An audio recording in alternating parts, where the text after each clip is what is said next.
अरावली में कोई भी रिलैक्सेशन नहीं दिया गया है।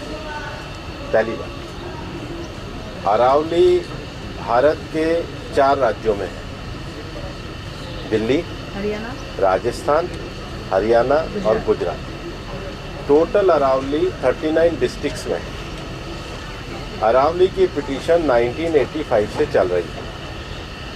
इस पिटीशन में चलने के बाद अरावली में माइनिंग के स्ट्रिक्ट नियम होने चाहिए, इसके हम भी पूरी तरीके से समर्थन करते हैं।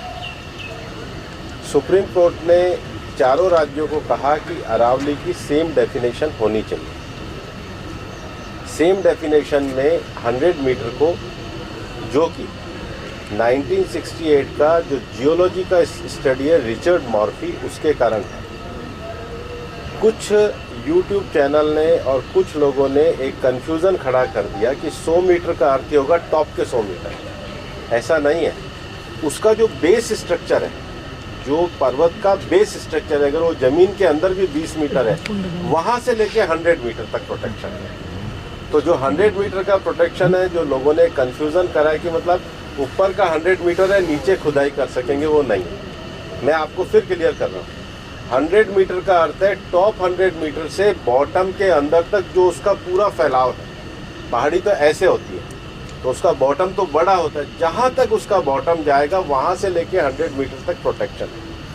और अगर एक पहाड़ी और दूसरी पहाड़ी के बीच में 500 मीटर का ही गैप है, तो वो ज़मीन भी अरावली रेंज मानी जाएगी। इस डेफिनेशन के आने के बाद 90% से ज़्यादा एरिया प्रोटेक्टेड एरिया में आ गया।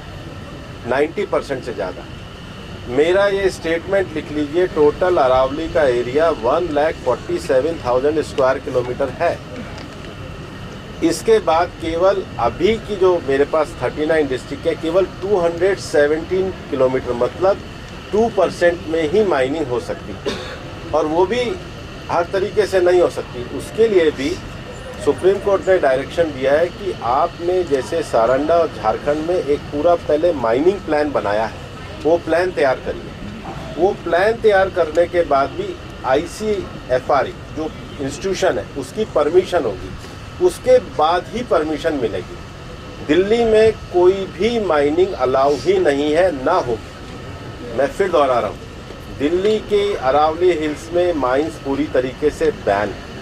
अरावली में लगभग 20 से ज़्यादा फॉरेस्ट रिजर्व प्रोटेक्टेड एरिया वो एज इट इज़ रहेंगे।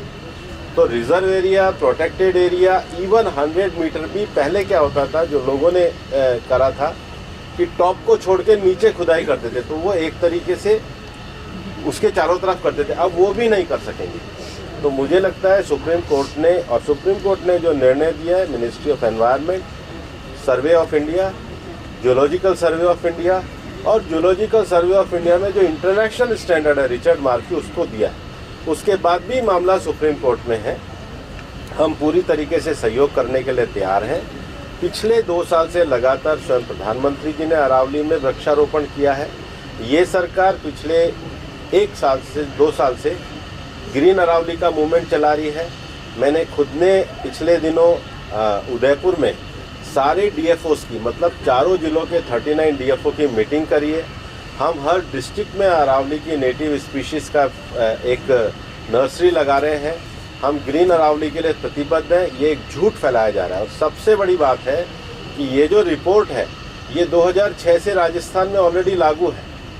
इसमें कुछ भी एडिशन नहीं किया गया, बल्कि अरावली के टॉप से लेके और ज़मीन तक, मतलब ज़मीन से पूरा ऊपर 100 जो स्ट्रक्चर है, वो सारा प्रोटेक्टेड की श्रेणी में आता है।